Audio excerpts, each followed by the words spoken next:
61.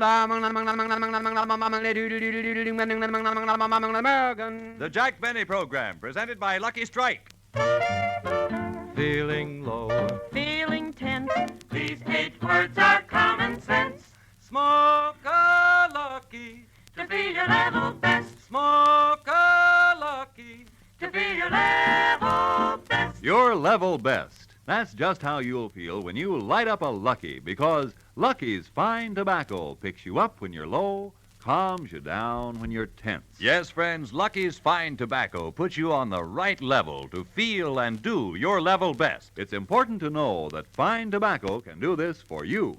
And LSMFT, Lucky Strike means fine tobacco. Smooth, mild, thoroughly enjoyable tobacco. So next time you buy cigarettes, get a carton of Lucky Strike and get on the right level, the Lucky level, where you feel your best and do your best. Yes, smoke a Lucky to feel your level best.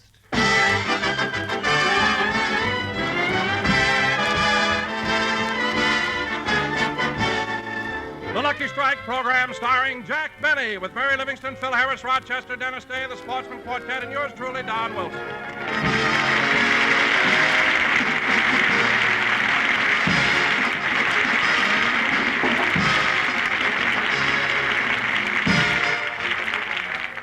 Ladies and gentlemen, let's go out to Jack Benny's home in Beverly Hills, where he's waiting for Professor LeBlanc to arrive and give him a violin lesson. At the moment, the professor is approaching the house. Here is Mr. Benny's house. Why did I have to become a violin teacher? If there is such a thing as reincarnation, I would be happy to die and come back as a pig or a dog. But with my luck, I would come back as a cat and end up on Mr. Benny's violin. Well, I might as well go in.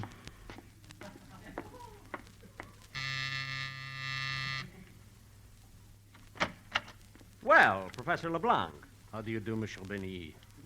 you were supposed to be here for my lesson yesterday. Why didn't you come? Last Sunday, I heard that you were going to be on the Ford Theater program and do the horn blows at midnight. Yes, yes. With 18 million Fords on the road, I figured at least one of them would hit you.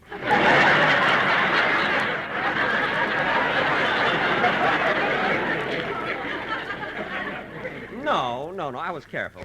Well, come on, Professor. Let's go in the den and start the lesson. Oui. Now, I'll get my violin and... that's funny. It was here a few minutes ago. Oh, Rochester! Rochester! Just a minute, boss. I'm burying something in the backyard. What? Rochester, what do you bury? Our Thanksgiving turkey. I'm sick of it. Oh, for a minute I was worried. Come on in here. Well, Mr. Benny, if you like, I would gladly come back some other time. No, Professor, don't worry. We'll find it. What is it, boss? Rochester, my violin is missing. It is? Yes, I've looked everywhere and it's gone. Well, what are we waiting for? Let's open a bottle of champagne. Rochester, there's no time to be funny. Now help me find it. Okay. Now, let me see. If I was Mr. Benny's violin, what would I do? I'd take the strings off and lash myself to death. Now stop that. Rochester, my violin just couldn't. Well, how do you like that? Somebody put it in the fireplace under those old newspapers. Professor, put out that match. Oui, monsieur. Rochester, why'd you put my violin in the fireplace? I thought it would sound better if it was barbecued. What? Save the neck for me. Now cut that out. I'm going to take my violin lesson so you can leave now. Oui, monsieur. Mr. Benny, let us commence. Okay. Start with the Minuet l'Antique. Yes. Well.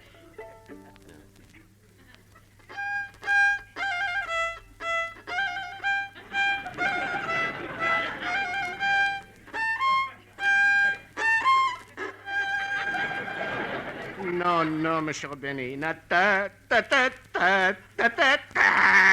No? I told you so many times you must slide.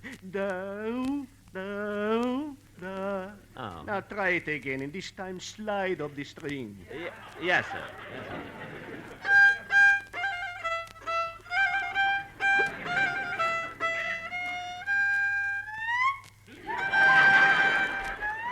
Woo!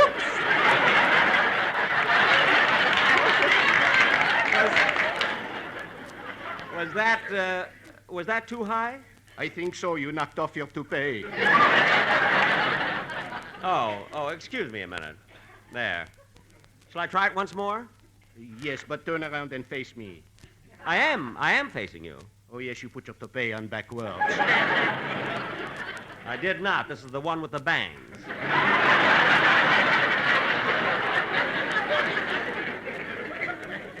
Now, try it once more and hold the bow firmly.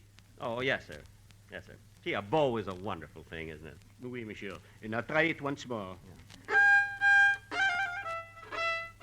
You know, Professor, it's hard to believe that this music is coming from a horse's tail.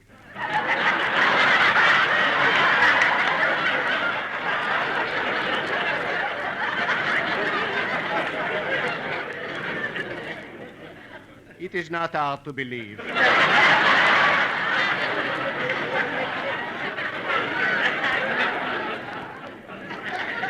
What? Proceed. Yes, sir. That sounds better. That's the door buzzer. Oh, Rochester, answer the door. Rochester! Excuse me, Professor, I'll have to get it. You smile, the song begins, and then I play my violin. It's magic. La, la, la, la, la, la. Oh, hello, Dennis. I came to say goodbye. I'm running away from home.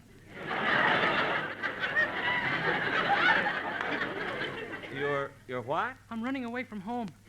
Dennis, again with this. What are you talking about? Running away from home. Yeah. Look, don't you realize what that'll do to your parents? It'll break their hearts. What have you got in that suitcase, food or clothing? I don't know. My mother packed it. Oh. Well, come on in. Okay. Now, look, Dennis, I know that sometimes you have arguments at home, but you ought to change your mind about running away. After all, it won't be long before you'll be missing your mother. I know. That's why I took along this picture. See? Wait a minute. This is a picture of Monty Woolley. No, it's my mother. I drew a beard on it. Okay. Anyway, Dennis, stop being silly. You can't run away from home. I mean, what would you do? Where would you go? I'd go around the world in a boat. A boat? Yeah, they rent them to you at Westlake Park. Fine, it's a great way to go around the world. Yeah. Look, Marco Schmolo. Look, before you run away from home, how about letting me hear the song you're going to do on the program? Okay. Come on, let's hear it.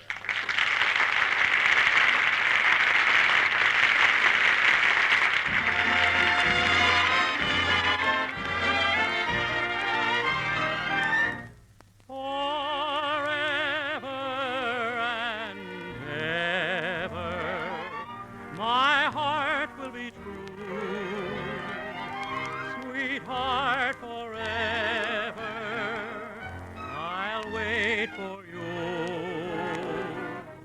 We both made a promise that we'd never part.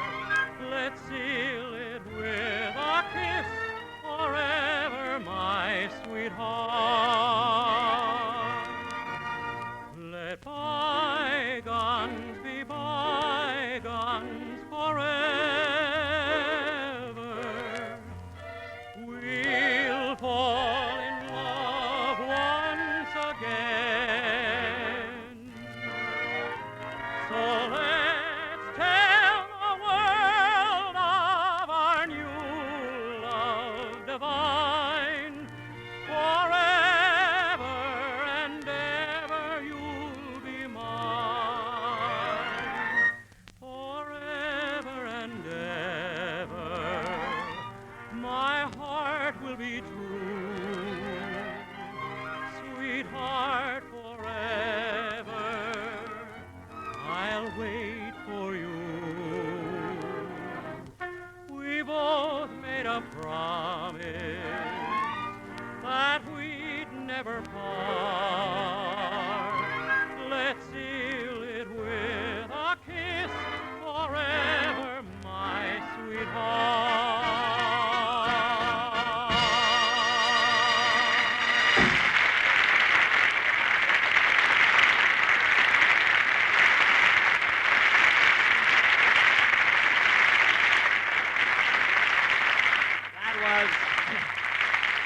That was very good, Dennis. You can sing that as you sail around the world. When are you leaving? Stop talking about it. I'm seasick already. No. Well, sit down and rest for a few minutes. Next to the window. Okay. Look, I've got to... Rochester, answer the phone. I'm going to finish my violin lesson. Yes, sir. Hello, Mr. Benny's residence, star, stage, screen, radio, and have your income tax filed by the man who knows. Hiya, Chester. Can I speak to Buttons and Bucks? Just a minute. It's for you, boss. Who is it? Bottles and bourbon.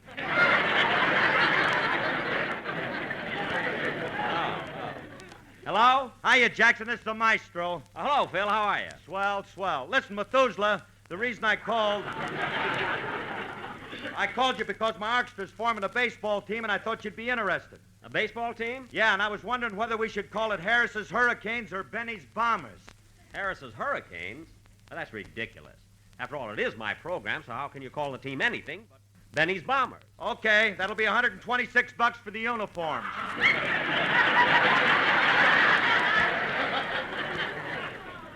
Oh.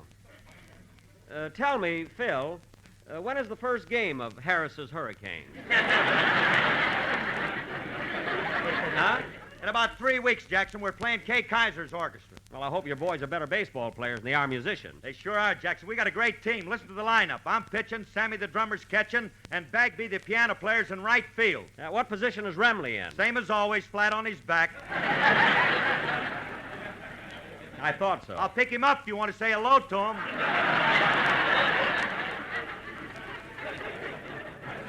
No, don't disturb him. Just put a lucky in his mouth so he'll feel his level best.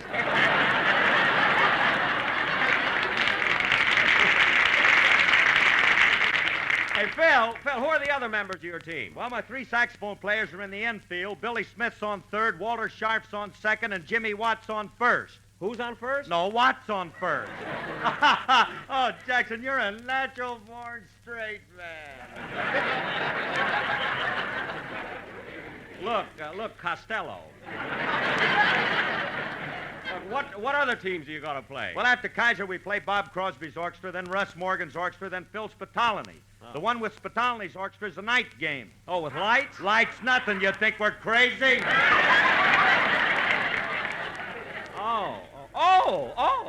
I get it. Oh. Hey, look, Jackson, why don't you drop around and watch the team practice sometime? I'll do that. Nice of you to call. So long, Phil. Say, Jackson. Yeah? Before I hang up, I want to ask you, what number would you like my orchestra to play on the program next Sunday? Oh, I don't know. Well, my band's been rehearsing a swell arrangement of the Sheik of Araby. Oh, is that song making a comeback? Why, has it been away? Certainly, Phil. That song's been dead for over 20 years. Well, then we'll play it. We can't hurt it none. No, but you can let it rest in peace. Goodbye, Phil. So long, Yonkel. What a baseball team that's going to be. Mr. Benny, let us finish the violin lesson. Oh, yes, Professor. We'll go right in and... Oh, boss! What is it, Rochester? You told me to remind you that you wanted to listen to a certain radio program at 5 o'clock. Oh, yes. My girlfriend, Daisy Dickinson, is going to be interviewed. Rochester, turn on the radio. Yes, sir. And you say you've been selling perfume in that department store for 27 years? Yes, for 27 years. Every day I've been behind that perfume counter. Well, thank you very much, Miss... Just call me Stinky. Thank you. Mr. Benny, is that your girlfriend? No, of course not. Oh. And now, continuing our series of interviews with people in every walk of life, we present another young lady. What's your name, miss? Daisy Dickinson. Oh, that's her, Dennis. That's my girlfriend, huh? Tell me, Miss Dickinson, where were you born? Well, sir, I was born way down in Atlanta. Well, then that makes you a Georgia Peach. Don't let this fuzz on my face fool you, honey. Fuzz. A little on her upper lip, she makes a big thing out of it. And now, Miss Dickinson, what is your occupation? Well, I'm a secretary for a radio advertising agency, Batten, Barton, Durston, and Osborne. Oh, an advertising agency. That's interesting. I suppose in that way you get to meet a lot of big stars. Oh, yes. But the only one I know real well is little old Jack Benny. You know, Mr. Benny, Shut up, kid. They're talking about me.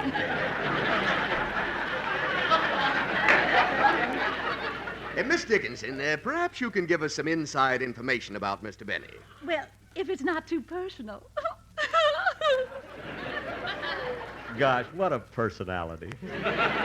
And now, Miss Dickinson, on the radio, Mr. Benny portrays a somewhat parsimonious character. Is he that stingy in real life? Goodness, no. Why, on our very first date, he took me to Ciro's. Oh, we had a wonderful dinner, and the bill came to $21.12. How did you know the exact amount of the check? Well, Jack's so playful, he kept blowing it over to me.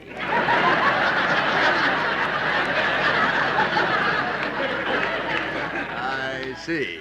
And then when he ran out of breath, he paid and we left. You're darn right I paid. $21.12. Wow. Well, Miss Dickinson, it's been a pleasure having you as a guest on our program. And before you go, we want to give you a case of our sponsor's product, Zingy Zesto, the best breakfast cereal of them all. Oh, thank you. Remember, our breakfast food doesn't snap, pop, or crackle. It just sits in the bowl and minds its own business. I'll have to get some of that.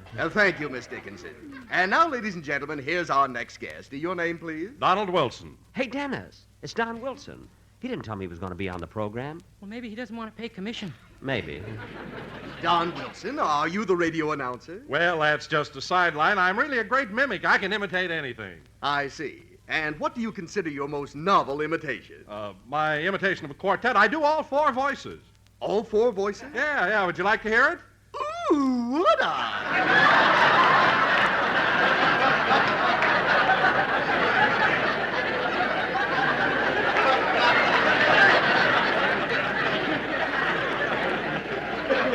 I wonder what Don's trying to do there. All right, just listen to this.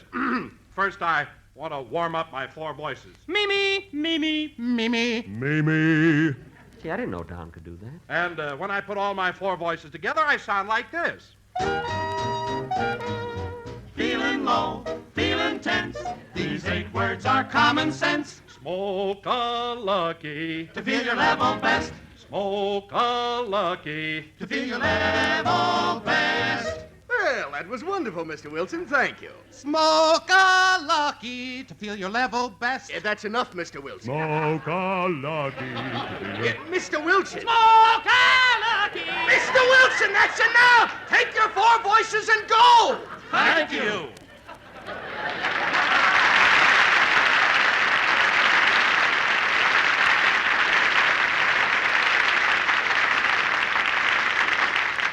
Gee, I didn't know Don could imitate a quartet. He looks like one, but I didn't think Monsieur that... Benny, Monsieur Benny, I am waiting to finish the lesson. Oh, of course, Professor. Let's go in the other room. Oh, excuse me, Professor. Maybe that's Mary. No, she's in Palm Springs. Well, they have door buzzers there. Oh, quiet. Oh, hello, Mr. Kitzel. Hello, Mr.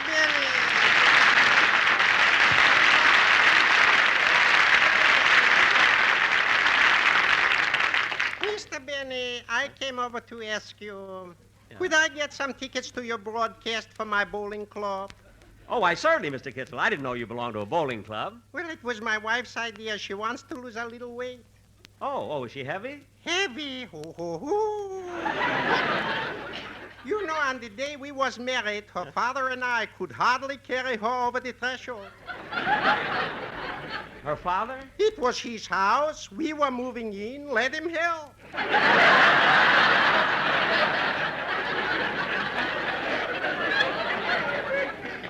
Oh. What a job. Yes, we had to carry her pony back. No, you mean piggyback. Let well enough alone. Oh, yeah. Well, Mr. Kitzel, I think it was very smart of your wife to join a bowling club. Smart. Some bowling club. They need new equipment. Every ball I picked up had holes in it. Mr. Kitzel, you see, a bowling ball is supposed to have holes in it. They're for your fingers, and one hole is for your thumb. Yes, that I found out to my sorrow. Oh, did something happen to you? No, to the man who runs the delicatessen. Oh. A bowling ball got stuck to his thumb. That was 3 weeks ago, and he didn't got it off yet. Well, how does that affect you? Mr. Benny, when I buy a pound of corned beef, paying for a little thumb I don't mind. But 12 pounds of bowling ball, that's too much. Oh, Mr. Kitzel, you just made that up. Yes. Oh, my.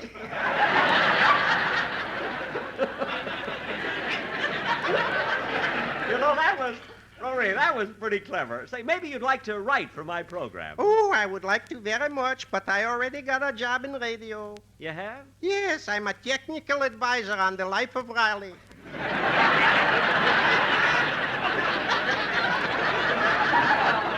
Oh, well, here are your tickets, Mr. Kitzel. Oh, bless your heart, Mr. Benny. Thank you. When Irish eyes are smiling by mere Easter shade.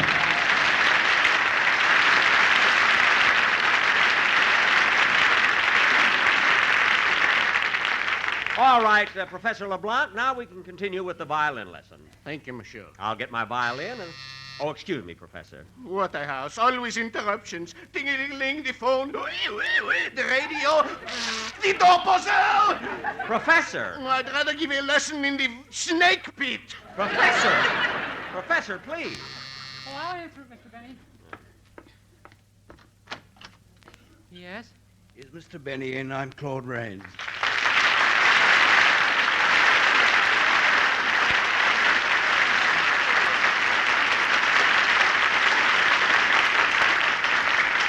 Oh, Mr. Benny, Claude Rains is here to see you. Claude Rains? Well. Well, hello, Mr. Rains. I'm sorry to disappoint you, but you're here a day early. I didn't come for my laundry.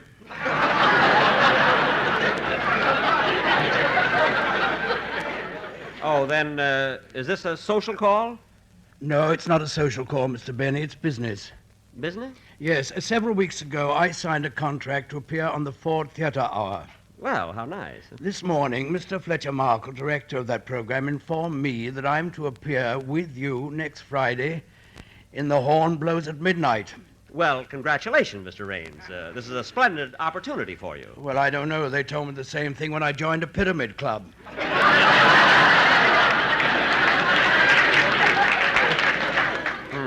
My uncle got $700 from a pyramid club. Oh, did he win? No, he held it up. Oh, be quiet. Now, Mr. Rains, I assure you that appearing with me in The Horn Blows at Midnight on the Ford Theater Friday night will do you a lot for your career. Well, I won't argue the point, Mr. Benny. I respect your ability, but that picture received the worst reviews I ever read. So what? The critics don't count. It's the people in the trade who matter. The people in the trade thought the picture was terrible.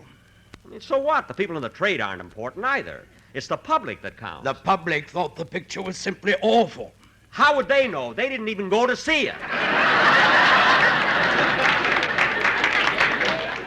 Anyway, Mr. Rains, I don't think you should pass judgment on The Horn Blows at Midnight till you see it. Oh, but I did see it, Mr. Benny. In fact, I sat through the picture twice. Twice? Yes, I couldn't believe what I saw the first time.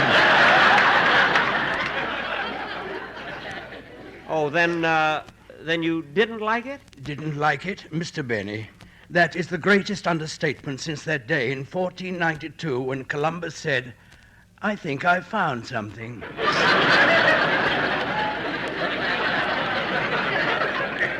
You mean when Columbus discovered America? Congratulations, I didn't think you'd know.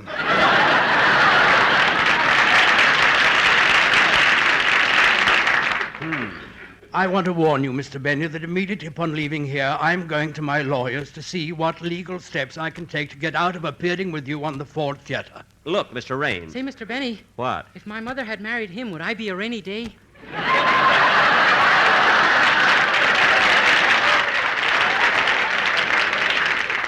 Dennis. If that was intended for a witticism, it certainly missed its mark. Boy, is he dumb. I made up a joke about his own name, and he doesn't even get it.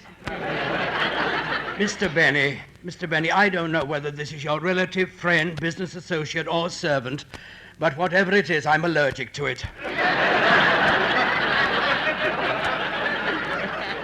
Dennis, go sit down. I'm on your side. Sit down!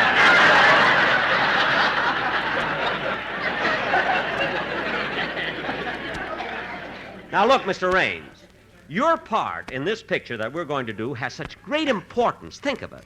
You're the chief of the planets in heaven. I'm an angel. And at your command, I come down to earth. At my command, you wouldn't stop there.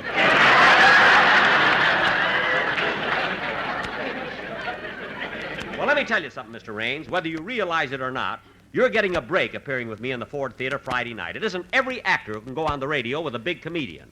Mr. Benny, I've already made several guest appearances on the radio with the rather well-known comedian Fred Allen. Fred Allen. Hoo-ha, some comedian. I gathered that you and Mr. Allen weren't too chummy from what he said about you. Oh, yeah? What did he say about me? He said you were the only comedian in radio who steals jokes from Milton Berle.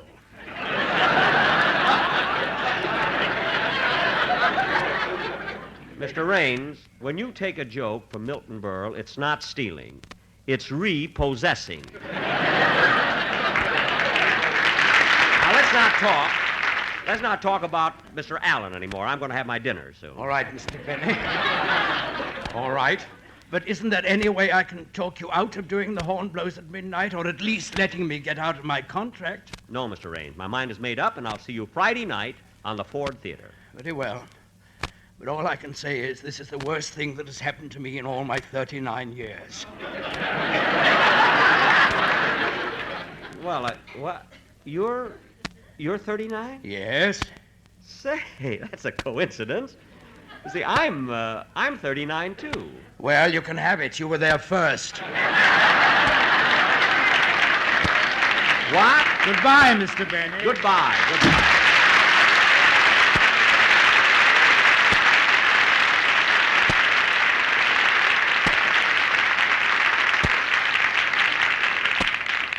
Imagine him trying to get out of appearing with me next Friday night. Mr. Benny, please, I am waiting for you to finish the lesson. I have other pupils. Oh, yes. Here is your violin. Thank you. Now, what do you want me to play, The Professor? same thing. You haven't learned it yet. You haven't learned anything. Play it!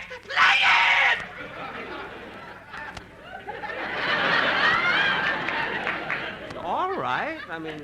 Don't get so excited. I'll start at the beginning.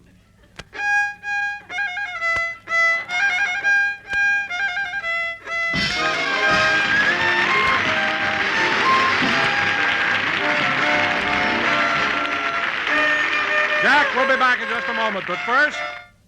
Smoke a lucky to be your level best. Smoke a lucky to be your level best. You see, Lucky's fine tobacco picks you up when you're low, calms you down when you're tense, puts you on the right level to feel and do your level best. That's why it's so important that you select and smoke the cigarette of fine tobacco Lucky Strike.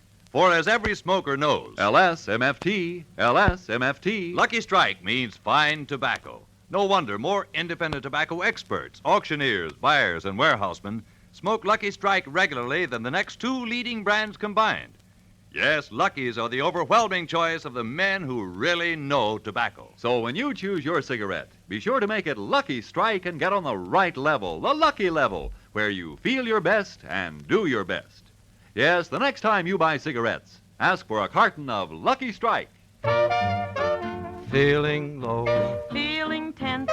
These 8 words are common sense.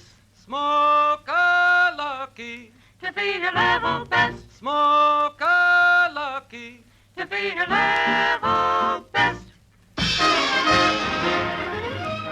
Ladies and gentlemen, I want to thank Claude Rains for appearing on my program tonight, and he will soon be seen in Hal Wallace's production, Rope of Sand. He also will be heard with me Friday night on the Ford Theater, no matter what his lawyer says. And next Sunday night on my own show, my guests will be Mr. and Mrs. Ronald Coleman.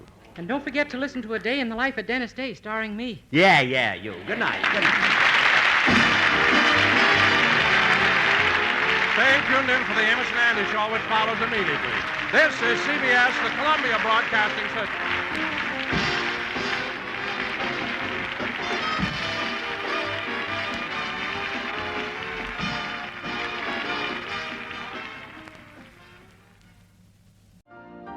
You've been listening to the OTR Gold Network. Find more classic radio at otrgold.com.